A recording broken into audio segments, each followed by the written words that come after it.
especially in Australia. In Australia, over the past few years, there has been a strong emphasis on multicultural harmony.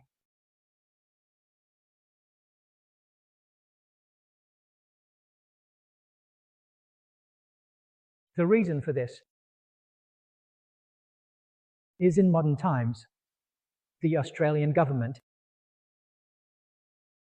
has adopted an open policy towards their country and region. Phantom foreigners, immigrants living on their land.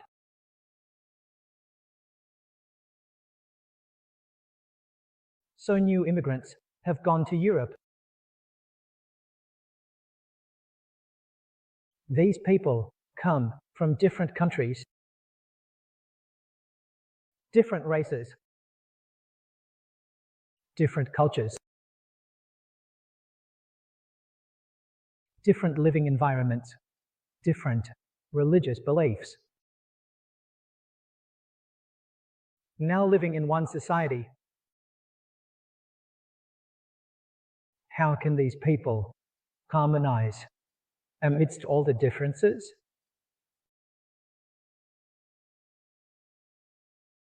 This is a significant matter. Only a river can bring prosperity to this society, hoping to achieve new immigrants and their residents can respect each other, love each other,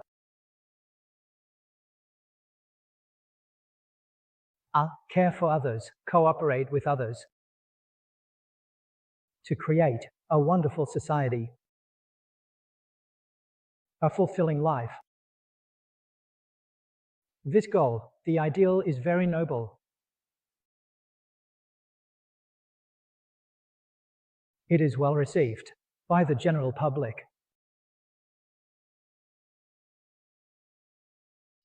So they often organize these forums.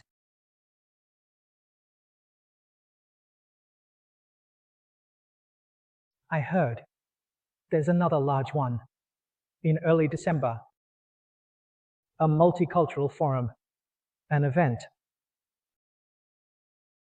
Invited participate.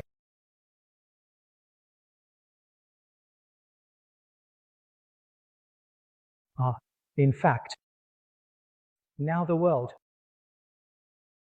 due to convenient transportation and advanced information, if we think carefully, which country or region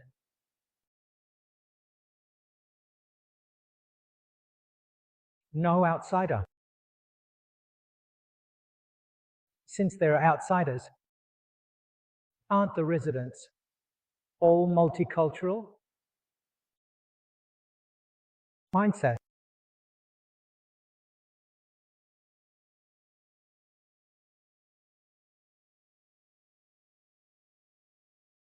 Australians have formally raised this issue and openly discussed it.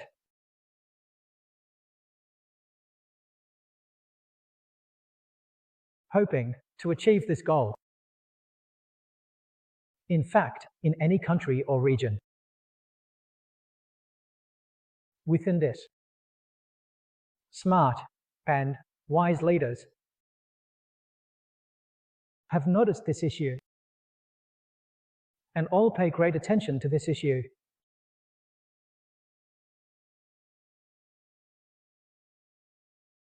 What method to use for reconciliation? Which method is effective? Now, everyone is exploring.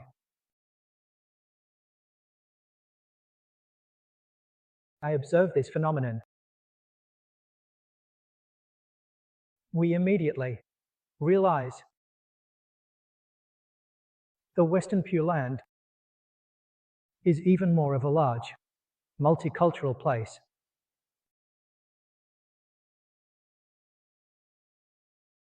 Living area. residents of the Western world are from boundless and infinite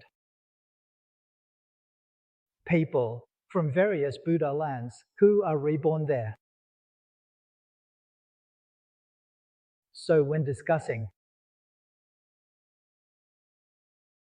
different cultural backgrounds, the analysis of living environment and thoughts can be said to be nothing can compare to the complexity of the Western Pure Land. Coming from the pure void and forming the Dharma realm, these people go to the Western Pure Land. How do we turn diversity into unity? This is where we see the skill of Amitabha Buddha, the wisdom of Amitabha Buddha is worth learning from. Today, we feel troubled by multiculturalism and can't solve it.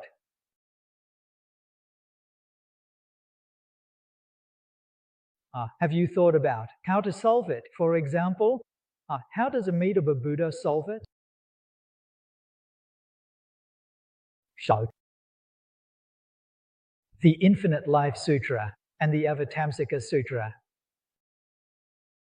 are undoubtedly the most important textbooks on multiculturalism. If you want to solve this problem, learn from Amitabha Buddha. Put all on the line. Only then can this problem be ultimately and perfectly resolved. That's why Buddha is called the tamer of men.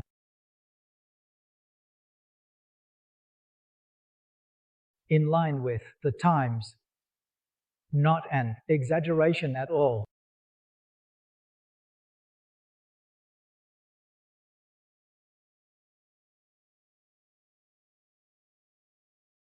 In worldly matters,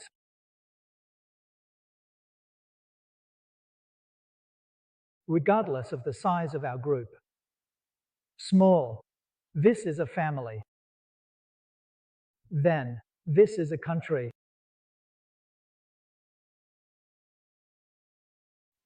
As for the world, we haven't seen it yet. We haven't seen it in a country. Historically, the world. There have been a few with great wisdom appearing naturally. They played a harmonizing role among the masses.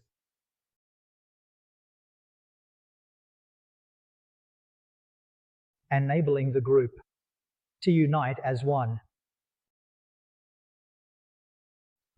Thus they could achieve great things.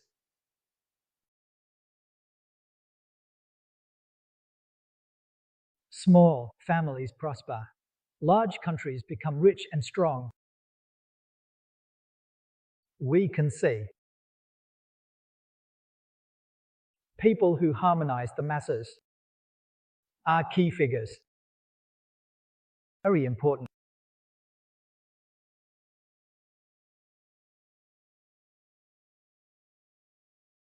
When we find such people, we must respect them.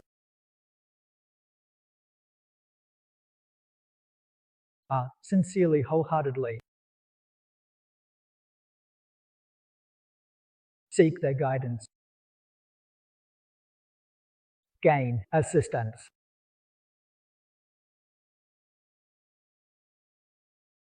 Then we can achieve great success, benefit great undertakings. Thus able to regulate, purify the void, and surely manifest the realm. The Buddha. Why do Buddha and Bodhisattvas have this ability? Listen carefully. and you'll understand.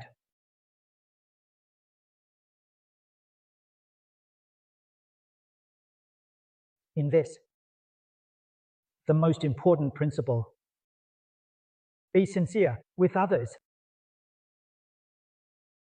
Treat beings with compassion. Sincerity can move everyone. All beings share the same true nature, the same Buddha nature. If not, it cannot move them. Cannot move them. It's because our sincerity is not enough.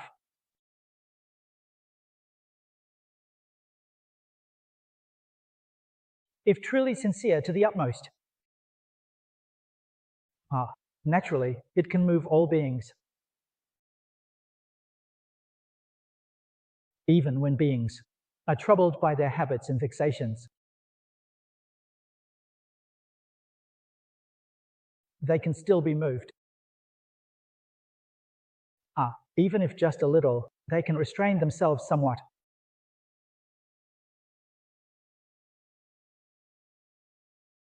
In this way, it contributes to social stability, to world peace, to the welfare of all beings. It makes a contribution. This commonality is what Buddhism refers to as accumulating merits and virtues.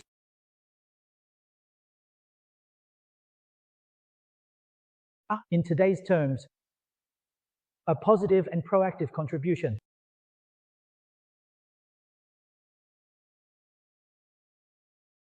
Next, an experienced practitioner.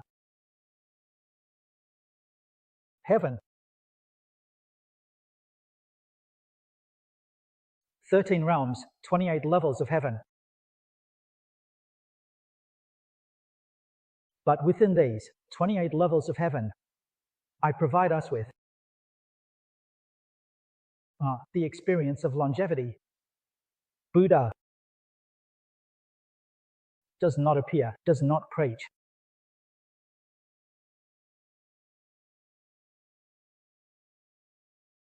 Why is that? They cannot accept it.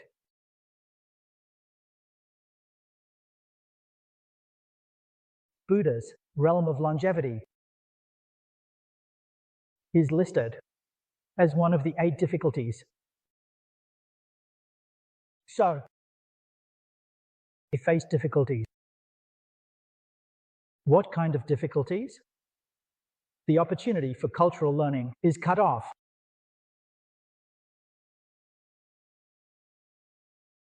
You all must know, all beings, graduated scholars. The cause for the journey to the West is the study of the Dharma.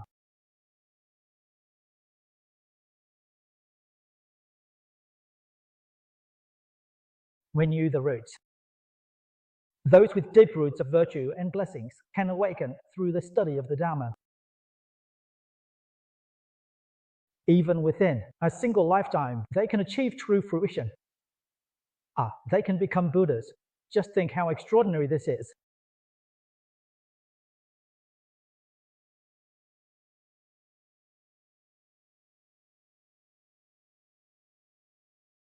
If the opportunity for cultural learning among beings is destroyed, if it is cut off, this is a grave sin. The most severe is the to-be hell. Who suffers punishment there? The person who destroys the cultural opportunities for all beings. The punishment they face is this.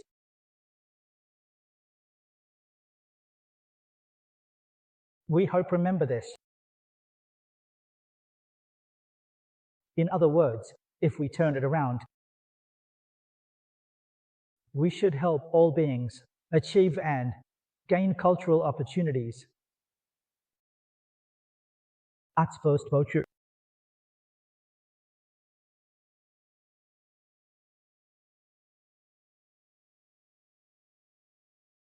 There is no virtuous act that can compare to this virtue. Therefore, the Buddha is not only a teacher of humans, but also a teacher of the heavens, referred to as the teacher of gods and humans. Nowadays, people's respect for teachers has diminished, but the respect from the heavenly beings for their teachers has not decreased. Why is that? They possess wisdom. They understand all matters more deeply and broadly than we do.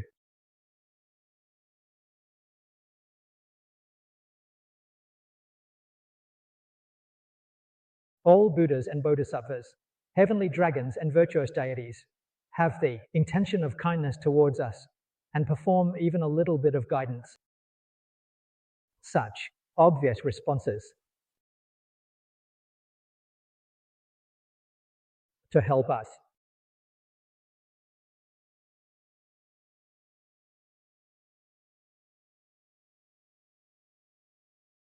similar to the responses experienced by layperson Hong Lao. We have seen many of these.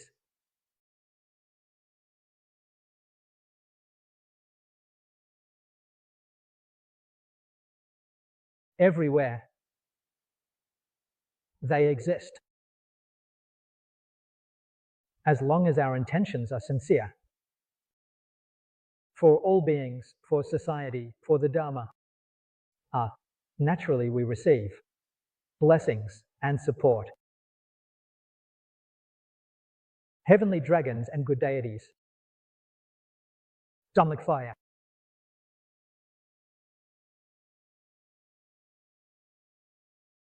Buddhas, Bodhisattvas, are indeed excellent examples for all beings in the 9 realms. Models for all beings. This is they are called.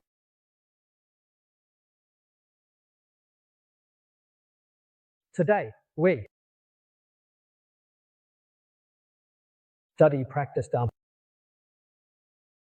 Our overarching goal is to learn to be teachers and role models.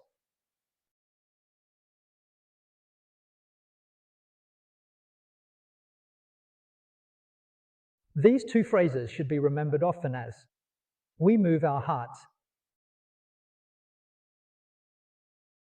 speech and actions. Can they be good examples for all beings in the world? This is something we need to deeply examine. If we cannot be good examples for sentient beings, then we definitely should not do it.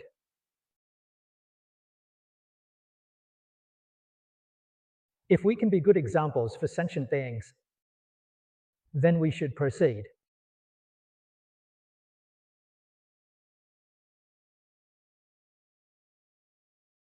Do not worry. Do not doubt. The sutras say it well, with. This is the greatest obstacle for bodhisattvas.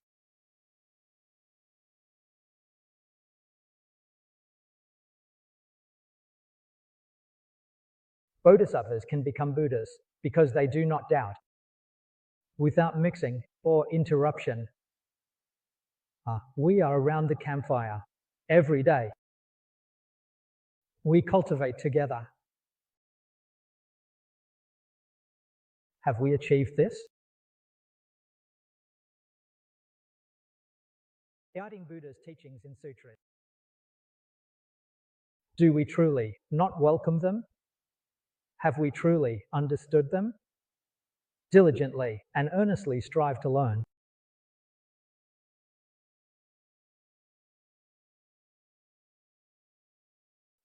As long as we genuinely practice and study texts, retribution, just as the Buddha said in the scriptures. It's absolutely correct.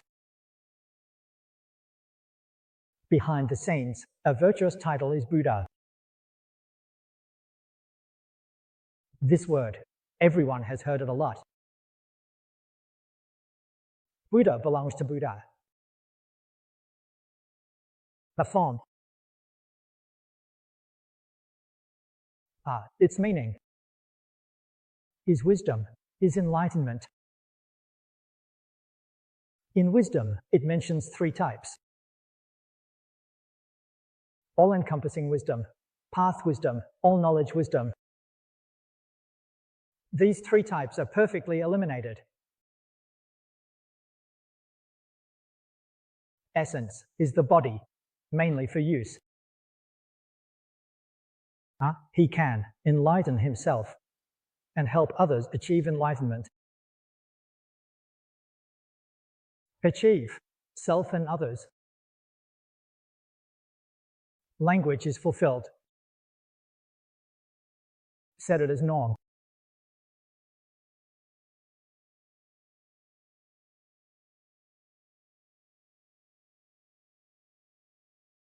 This concept, speaking of perfect enlightenment for oneself and others. Some fellow practitioners have doubts.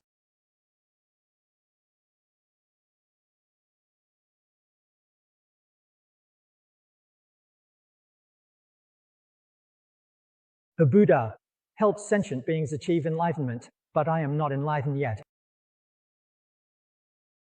How did he become Buddha?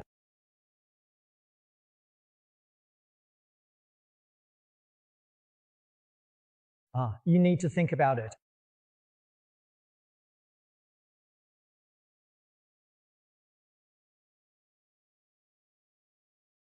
The meaning of perfect determination originally, educating others is actually helping oneself.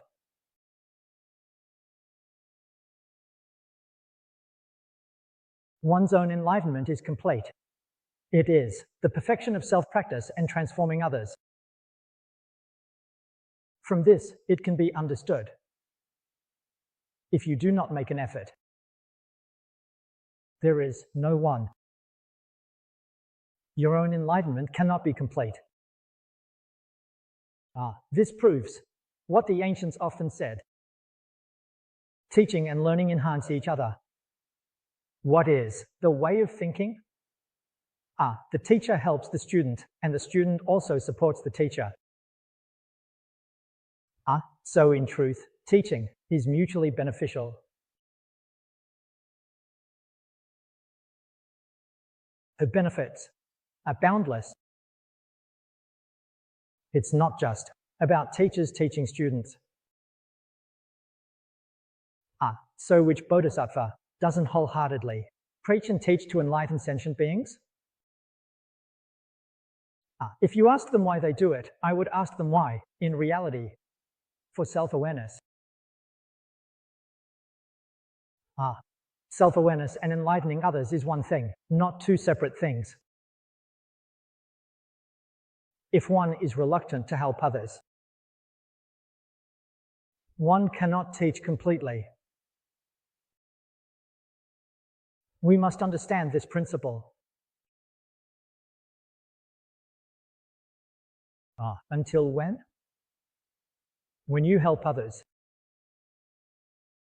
It has nothing to do with self, becoming a Buddha. After becoming a Buddha, belongs to the compassionate sea of the Taoist path. He has already achieved complete self-awareness. At that time, helping all sentient beings. Purely stepping forward. There is no awareness in this.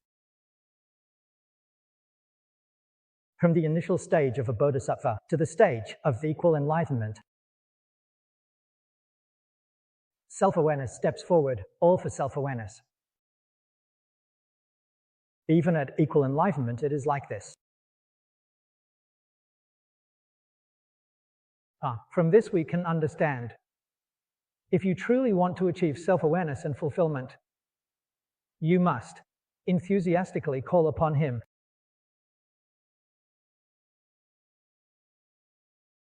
In the National Report, I also tell us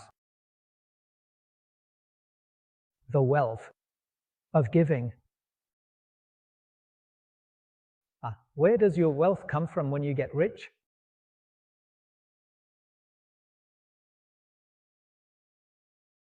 Today we see society. There are quite a few prominent elders in society.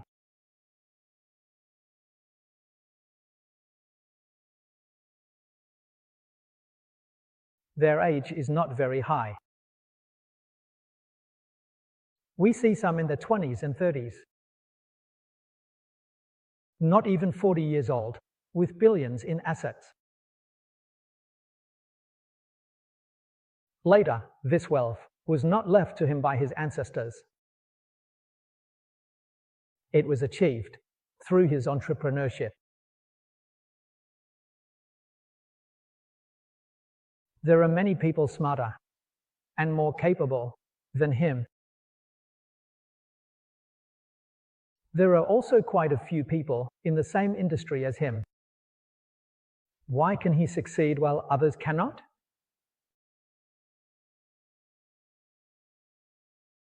Some are eliminated. Why this? His faith. Does that person not have it in their destiny? You engage in an industry.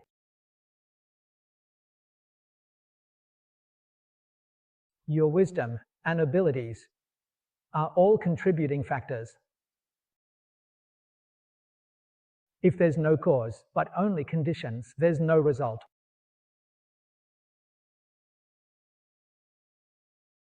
The manifestation of results must be a combination of cause and conditions. Only then does it manifest, creating results. What is the cause? The financial giving in past lives. The wealth of this life. The efforts in past lives weren't much. No matter which industry he engages in, he makes money. Why? Because it's in his destiny.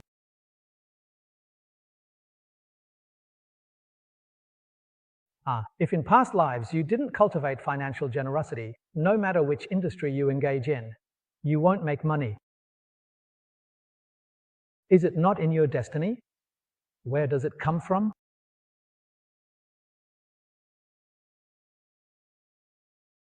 This principle. Not people understand it. Generally, young people in the world are attracted to study how someone succeeded. When they see someone succeed, study well from them, learn as closely as possible. Believe 100%, but still, you won't make money. What's the reason? Not your destiny. Where can you learn from?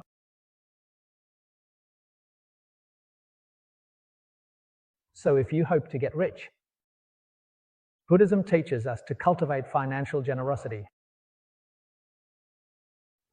If you hope to gain intelligence and wisdom, you need to cultivate the giving of teachings.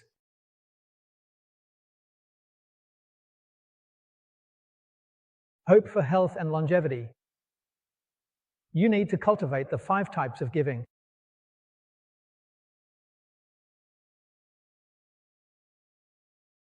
If you are not creating the cause, can you get a result?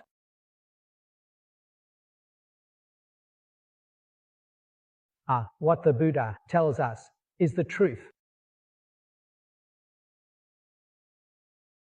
This is the righteous path.